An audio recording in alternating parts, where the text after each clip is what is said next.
अस्सलामुअलैकुम दोस्तों, ਤੁਸੀਂ ਵੇਖਦੇ ਪਏ ਆਪਣਾ ਵਤਨ ਪੰਜਾਬ ਟੀਵੀ। ਮੈਂ ਤੁਹਾਡਾ ਮੇਜ਼ਬਾਨ ਅਲੀ ਸ਼ੇਰ। ਜਿਵੇਂ ਕਿ ਡੇਲੀ ਨਿਸਬਤ ਨਾਲ ਦੋਸਤਾਂ ਨੂੰ ਵੀਡੀਓ ਮਿਲਦੀ ਆਈ ਮਾਸ਼ਾਅੱਲਾ ਬੜੀ ਸੋਹਣੀ ਜੋਟੀ ਇੱਕ ਦੋਸਤਾਂ ਵਾਸਤੇ ਢੂੰਢੀ ਹੈ। ਅੱਖਾਂ ਬਿੱਲੀਆਂ ਨੇ। ਕੋਸ਼ਿਸ਼ ਕਰਾਂਗੇ ਕਿ ਰੇਟੀ ਮੁਨਾਸਿਬ ਹੋਣ। ਮੂੰਹ ਦੇ ਵਿੱਚ ਪੁੱਛਾਂਗੇ ਕ੍ਰਾਸਿੰਗ ਦੇ ਬਾਰੇ। ਕੈਮਰਾਮੈਨ ਜੋਟੀ ਨਜ਼ਰ ਉਗਾਓ ਮਾਸ਼ਾਅੱਲਾ। ਇੱਥੇ ਪੂਰੀ ਬਾਡੀ ਚੈੱਕ ਕਰਨੀ ਹੈ ਮਾਸ਼ਾਅੱਲਾ ਦੋਸਤੋ। ਐਡੀ ਜੋਟੀ ਆਮ ਕਿਧਰੇ ਮੈਂ ਨਹੀਂ ਵੇਖੀ माशाल्लाह। कमाल हो गई। जितों इंशाल्लाह अल्लाह सोने के हुक्म नाल वेखोगे तसल्ली नाल वेखनी है। सिंगी मकूल मुनासिब छोटी जी थोड़ा जिहा बुच कन्न नूं भी पाया है माशाल्लाह। अखां जोटी दे दोवें बिल्लियां ने। खाडी भी सफेद है।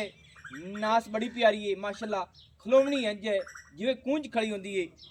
जोटी सारे ते पशम दुन्नी कुड़ दा निशान नहीं।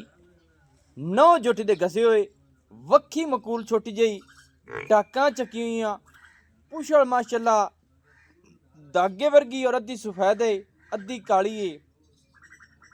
जोटी दे पिछले पैर तकरीबन हथ सफेद ने माशाल्लाह। अल्लाह की मेहरबानी नाल कोशिश करने हैं कि वीडियो छोटी तो छोटी बने और मालिक नाल भी गल्लां करने हैं। जोटी दी पूरी जिसामत नूं वेखना है। जेड़े दोस्त अखां ने इंशाल्लाह अल्लाह सोने दे हुक्म नाल उन्हां नूं पूरी पहचान होंदी है और पूछने मालिक को सारी डिटेल लेने। कैमरामैन गुल्ला ने नजर उगाओ टुरदी फिरदी नालों नाल विजिट कराने हैं। अस्सलाम वालेकुम जी। जी वालेकुम अस्सलाम। की हाल है बिराऊ? करम मालिक दे सब खैर है? शुक्र है। पहले नंबर ते जोटी दा समूह चुकी है अपनी ये दुंदी है इस टाइम माशाल्लाह माशाल्लाह दोस्तों। मुंह दे विचों दुंदी पूरी पुजत हो गई जोटी। क्या बात है जी माशाल्लाह माशाल्लाह। कद सोहने शामत सोहनी हर चीज नस्ल जात वाली पूरी है। अच्छा जी मुंह च दुंदी क्रॉस हुई कोई नहीं? गप्पा नहीं हुई। ये नहीं कि क्रॉस होने वाली। हां बिल्कुल मुंह दे विच प्योर दुंदी चौगी तो नहीं ना? कट्टी नु बुखाल थोड़ा जिया ते थल्ला भी खा गई माशाल्लाह माशाल्लाह दोस्तों। इत्थे करनियां पूरियां तसलियां नज़ारे हासिल दोस्तों ने इंशाल्लाह अल्लाह सोने दे हुक्म नाल जोटी जदों पूरी तैयार होनी है इंशाल्लाह दोस्त दुआवां देवणगे कि रब ने इन्ना ही वक्त लाया है। बदर वेड़े ने सूता कारे ने और गुल छोटा छोटा माशाल्लाह पूरा सेव बेर वर्गे।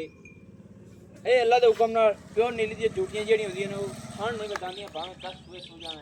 अच्छा बिराऊ जोटी अपनी मूंह दे विचों दुंदी है जी जी करदी है गार दे कि मैनू पुछ पई तू व्यापारी है नहीं खरीदी जोटी नहीं होनी चाहिए। गार दी अपने ਇਹ ਕਰ ਦਈਏ ਸਹੀ ਹੈ। ਗੱਲਾਂ ਜੇ ਅਨਮਨ ਹੋਣ ਉਹਦੇ ਵਿੱਚ ਫਾਇਦਾ ਹੁੰਦਾ ਹੈ ਕਿਉਂਕਿ ਖੁਦਾ ਜਿਹੜਾ ਬੜਾ ਵੱਡਾ ਹੈ।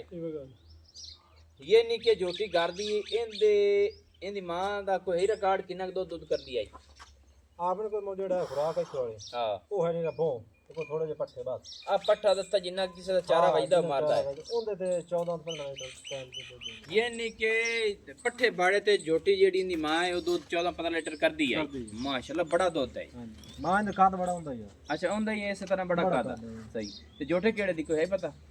ਇਹ ਜੋਟੇ ਜਿਹੇ ਰੱਥਾਂ ਨੇ रत्थां जोटे दी माशाल्लाह दोस्तों। रत्थां जोटे दी मां दा रिकॉर्ड 14-15 लीटर दा मौके दा सी जेड़ा खुराक तो बगैर यानी कि आम खुराक पट्ठा पाड़ा ओ रजवा है सही है। जोटी दे पैसे 10 मुनासिब जे सोने जे मोहब्बत वाले जोटी ते 2,80,000 2,80,000 रुपया कोई है कोई दोस्तां दी खातिर प्यार मोहब्बत तो 5 घटा दी 5 घटा लिसा 2,75,000 दोस्तों। ये बड़े रेट ज़्यादा करता सी तो मैं इन्हूं आख्या जिथे जानवर बेचना हो कोशिश उत्थे करो। फिलहाल इहदे विच कोई प्यार मुहब्बत हो जासी चाह पानी दी कोई दोस्त मौके ते आ जांदा है गड्डी दा तेल साड़ आंदा है कोई साडे वास्ते कोई होर मुहब्बत है 5 और घटा 70 हो गया। जोटी ने एक बारी खोल के बुलाई दोस्तों 2,70,000 रुपये की डिमांड है। मूँह चो दोंदी है नस्ल जात पूरी दी है माशाल्लाह। कमाल दा तोहफा है माशाल्लाह। ऐसे टुटी फिरदा विजट कर लेना है। अगले पैरों तो माशाल्लाह पिछले पैर बाहर रख दी नस्ल जात इंशाल्लाह अल्लाह सोने दे हुक्म नाल पूरी है। ते नंबर अपना होंदा 0301 65 29 776 तहसील ज़िला अपना पाक पतानी शरीफ है। डाक खाना अपना होता है। दोस्तों की खातिर अच्छी और बेहतरीन वीडियो लेके हाजिर होंगे। अल्लाह हाफिज़। पाकिस्तान जिंदाबाद।